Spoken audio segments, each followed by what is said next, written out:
भाग्य का खेल। एक प्रेरणादायक हिंदी कहानी। गांव के एक छोटे से परिवार में रमेश नाम का एक युवक रहता था।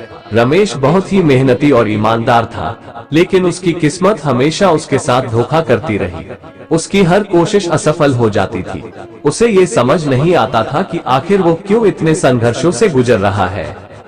रमेश के पिता एक किसान थे, लेकिन उनकी मृत्यु के बाद परिवार की जिम्मेदारी रमेश के कंधों पर आ गई थी। रमेश ने खेती में जी जान लगा दी, लेकिन मौसम की मार और फसल की कम पैदावार ने उसे कर्ज में डुबा दिया।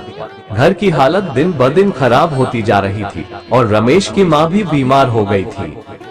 एक दिन रमेश बहुत दुखी होकर अपनी माँ के पास बैठा और बोला, माँ, मैंने हर संभव कोशिश की, लेकिन मेरी किस्मत में शायद कभी खुशियाँ नहीं लिखी गई। मैं हार गया हूँ। माँ ने मुस्कुराते हुए कहा, बेटा, भाग्य का खेल बड़ा विचित्र होता है। हमें कभी नहीं पता होता कि किस मोड़ पर हमारा जीवन बदल सकता है। लेकिन याद रखो, भाग्य का लिखा कभी नहीं मिटता, और अगर तुमने सच्चे दिल से मेहनत की है तो तुम्हारी किस्मत भी एक दिन जरूर चमकेगी। माँ की बातों ने रमेश को थोड़ी हिम्मत दी। उसने अपने जीवन में कभी हार न मानने का निर्णय लिया और नए सिरे से अपनी मेहनत शुरू की। कुछ समय बाद गांव में एक बड़े व्यवसाय आए जो खेती से संबंधित नई तकनीकों पर काम कर रहे थे। उन्होंने गांव के किसानों को नई तकनीक सिखाई और उन्हें उन्नत खेती के लिए मदद की। रमेश ने भी उस तकनीक को अपनाया और मेहनत के साथ काम करने लगा। धीरे धीरे उसकी फसल में सुधार हुआ और उसकी आर्थिक स्थिति भी मजबूत होने लगी। रमेश ने फिर कभी पीछे मुड़कर नहीं देखा। उसकी मेहनत और संकल्प ने उसे सफलता की ऊंचाइयों पर पहुंचा दिया। समय बीतने के साथ रमेश का गांव का सबसे बड़ा किसान बन गया और उसके पास बहुत संपत्ति और प्रतिष्ठा हो गई। उसकी माँ ने एक दिन उससे कहा, देखा बेटा, मैंने कहा था ना, भाग्य का लिखा कभी नहीं मिटता। तुम्हारी मेहनत और सच्चाई ने आज तुम्हें इस मुकाम तक पहुँचाया है। रमेश ने अपनी माँ के चरणों में झुककर कहा, माँ, आप सही थी। अगर मैंने हार मान ली होती तो आज ये दिन कभी नहीं देख पाता। मैंने सीखा कि भाग्य का खेल कठिन जरूर होता है, लेकिन अगर हम सच्चे दिल से मेहनत करें तो किस्मत भी हमारे साथ चलती है। इस तरह रमेश की कहानी पूरे गांव में एक मिसाल बन गई। उसकी सफलता ने ये साबित कर दिया कि भाग्य का लिखा मिटाया नहीं जा सकता, लेकिन मेहनत और ईमानदारी से उसे बदल जरूर सकते हैं। तारांकन मूल संदेश। तारांकन भाग्य चाहे जैसा भी हो, सच्ची मेहनत और ईमानदारी के आगे उसे झुकना ही पड़ता है। इसलिए कभी हार मत मानो, क्योंकि मेहनत का फल जरूर मिलता है। तारांकन किसके भाग्य में क्या है? एक प्रेरणादायक हिंदी कहानी तारांकन। प्रस्तावना। भाग्य का खेल बहुत ही अजीब होता है। ये किसी को राजमहल में जन्म देता है तो किसी को झोपड़ी में, लेकिन जो भाग्य में लिखा है वह हमें कब और कैसे मिलेगा, यह कोई नहीं जानता। हमारी यह कहानी 4 अलग अलग पात्रों के जीवन पर आधारित है, जो अलग अलग परिस्थितियों से गुजरते हैं, लेकिन अंत में उनके भाग्य का रहस्य सामने आता है। पहला पात्र, राजा केशव। केशव एक बड़े राज्य का राजा था। उसके पास दौलत, शोहरत और ताकत सब कुछ था, लेकिन उसके जीवन में एक बड़ी कमी थी। उसे संतान की प्राप्ति नहीं हो रही थी। उसने हर मुमकिन उपाय किया, देवी देवताओं की पूजा की और संत महात्माओं से आशीर्वाद लिया, लेकिन फिर भी उसे संतान का सुख नहीं मिला। एक दिन एक संत ने उससे कहा, राजन, तुम भाग्यशाली हो, लेकिन भाग्य में जो लिखा है वो समय पर ही मिलता है। अभी सही समय नहीं आया है, इसलिए धैर्य रखो। राजा केशव ने संत की बात मानी और धैर्य रखा। सालों बाद एक दिन उसे खबर मिली कि उसकी रानी गर्भवती है। कुछ महीनों बाद राजा केशव के घर एक स्वस्थ और सुंदर पुत्र का जन्म हुआ। राजा केशव ने संत की बात को समझा और यह सीखा कि भाग्य में जो है वो सही समय पर ही मिलेगा। दूसरा पात्र, गरीब किसान मोहन। मोहन एक गरीब किसान था जो अपनी छोटी सी जमीन पर खेती करके अपने परिवार का पेट पालता था।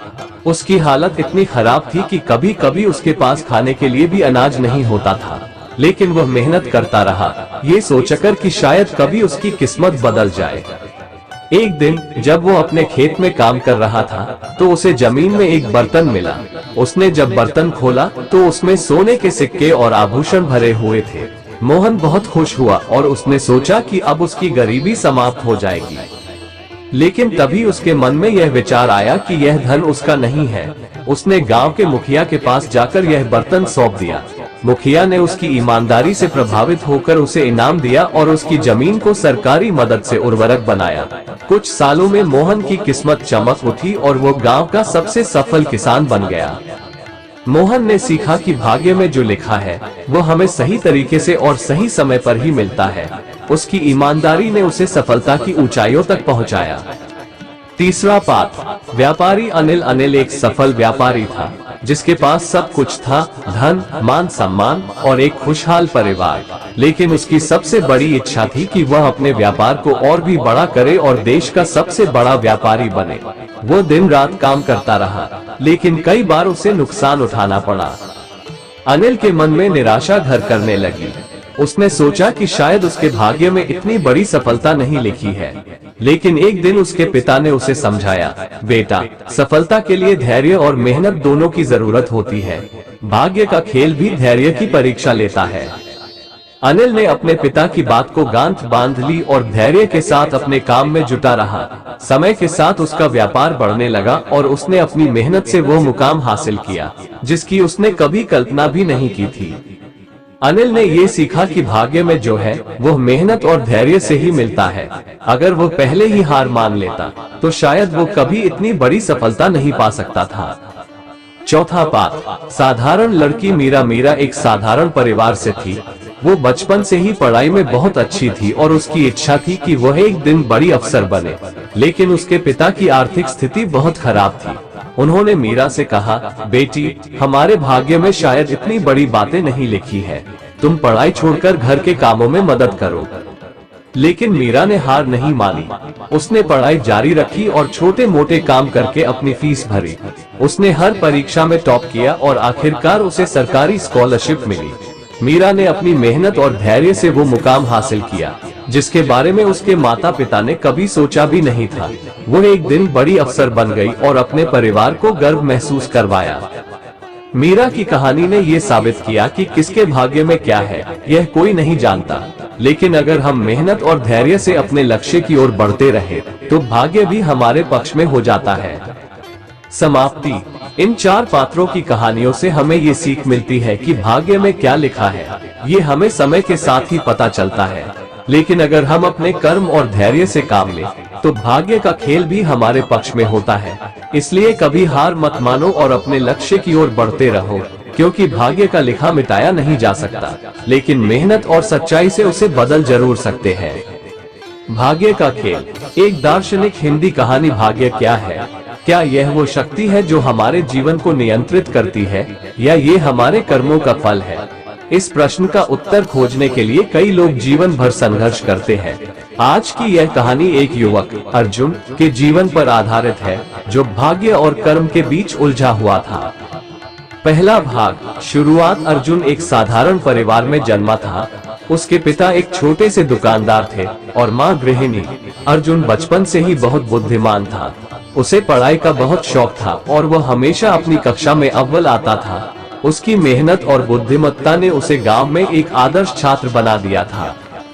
लेकिन जब वो बड़ा हुआ और कॉलेज में दाखिला लेने की बारी आई तो उसके परिवार की आर्थिक स्थिति ने उसे रोक दिया।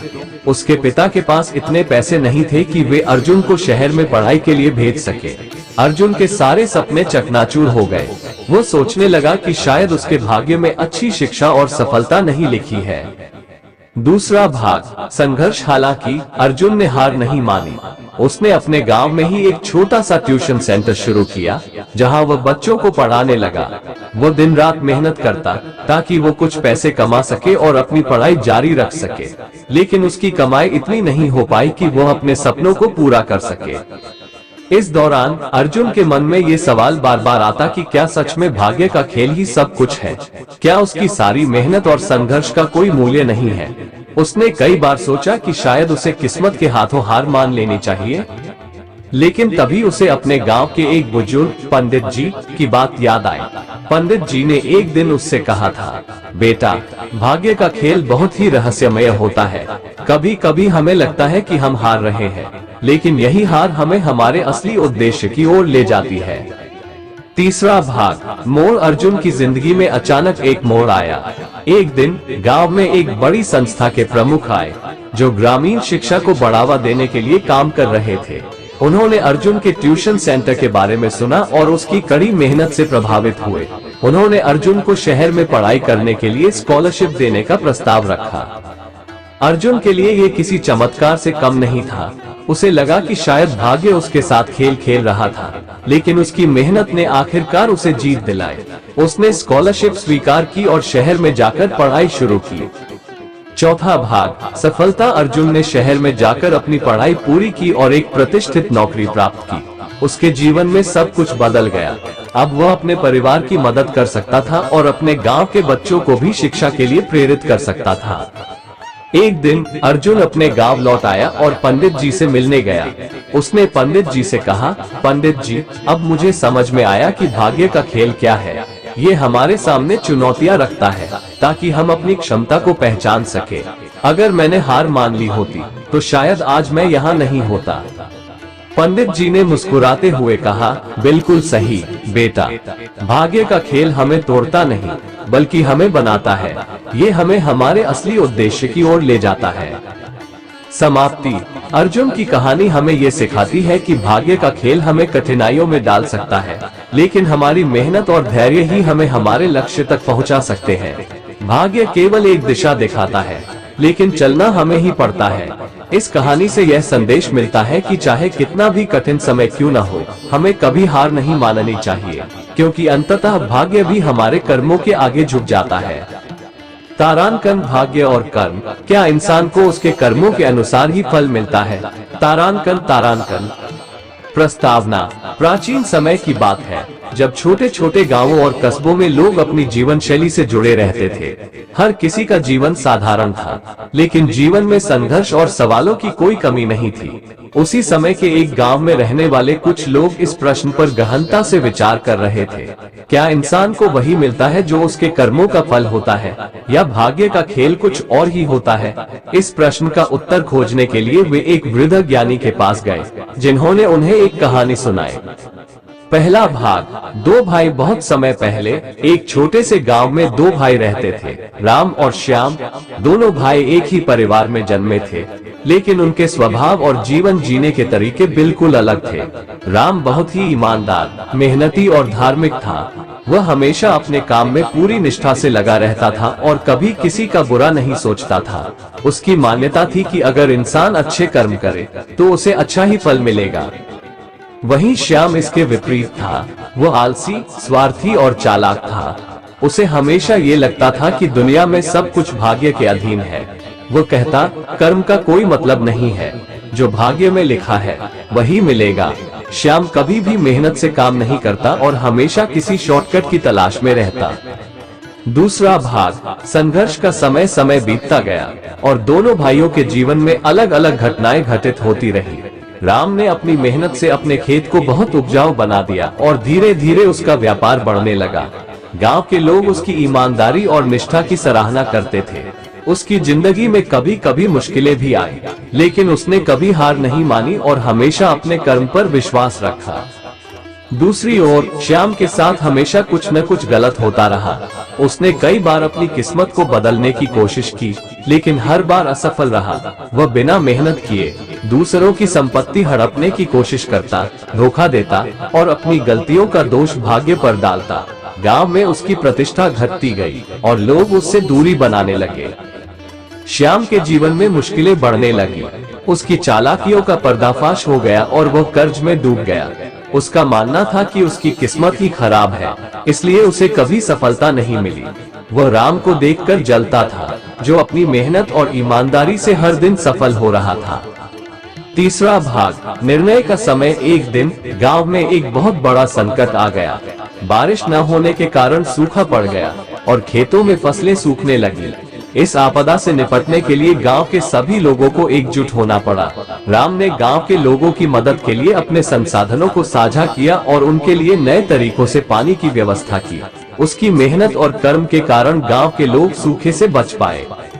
वहीं श्याम, जिसने कभी अपने कर्मों पर ध्यान नहीं दिया था, अब पूरी तरह से निराश हो चुका था। उसके पास कुछ भी नहीं बचा था। उसकी गलतियों और स्वार्थी स्वभाव में उसे इस संकट में अकेला छोड़ दिया। उसने सोचा कि शायद यही उसकी किस्मत थी। राम ने अपने भाई की दुर्दशा देखी और उसकी मदद करने का निर्णय लिया। उसने श्याम को समझाया, भाई, ये भाग्य का खेल नहीं है, बल्कि तुम्हारे कर्मों का फल है। अगर तुमने मेहनत और ईमानदारी से काम किया होता तो आज तुम्हारी यह हालत नहीं होती। लेकिन अभी भी देर नहीं हुई है। अगर तुम सच्चे दिल से मेहनत करोगे और अपने कर्मों पर विश्वास रखोगे तो तुम्हारी किस्मत भी बदल सकती है। श्याम को पहली बार यह एहसास हुआ कि उसकी असफलता का कारण केवल उसका भाग्य नहीं, बल्कि उसके कर्म थे। उसने अपने भाई की बात मान ली और नई शुरुआत की। उसने अब मेहनत और ईमानदारी को अपना मूल मंत्र बना लिया। चौथा भाग, परिवर्तन। श्याम ने अपनी जिंदगी में बदलाव लाने का निर्णय लिया। उसने धीरे धीरे खुद को सुधारना शुरू किया और राम के साथ मिलकर काम करने लगा। वह अब ईमानदारी और परिश्रम से अपना जीवन जीने लगा। उसकी मेहनत ने उसे धीरे धीरे सफलता की ओर बढ़ाया। गांव के लोग भी अब उसे आदर देने लगे, क्योंकि उन्होंने उसके अंदर के बदलाव को देखा। श्याम ने महसूस किया कि कर्म ही वो शक्ति है जो भाग्य को बदल सकती है। उसकी पुरानी सोच गलत थी और उसे इस बात का पछतावा हुआ कि उसने बहुत समय बेकार गंवा दिया। लेकिन उसने ये भी जाना कि कभी भी देर नहीं होती और हर कोई अपने कर्मों से अपनी किस्मत को बदल सकता है। समाप्ति। इस कहानी का सार यह है कि इंसान को उसके कर्मों के अनुसार ही फल मिलता है। भाग्य का खेल हमारे कर्मों पर निर्भर करता है। अगर हम सच्चाई, मेहनत और ईमानदारी से अपने जीवन को जीते हैं तो भाग्य भी हमारे साथ होता है। राम और श्याम की कहानी इस बात की पुष्टि करती है कि अच्छा कर्म और सही सोच ही हमारे जीवन को सही दिशा में ले जा सकते हैं। हमें ये समझना चाहिए कि भाग्य केवल एक दिशा है, लेकिन उसे सही दिशा में मोड़ना हमारे हाथ में है। श्याम की तरह अगर हम अपने गलतियों को सुधारें और कर्म पर ध्यान दें तो हम भी अपने भाग्य को बदल सकते हैं। इसलिए हमेशा अपने कर्मों पर विश्वास रखें, क्योंकि अंत में वही हमें वो फल देता है जिसके हम हकदार होते हैं।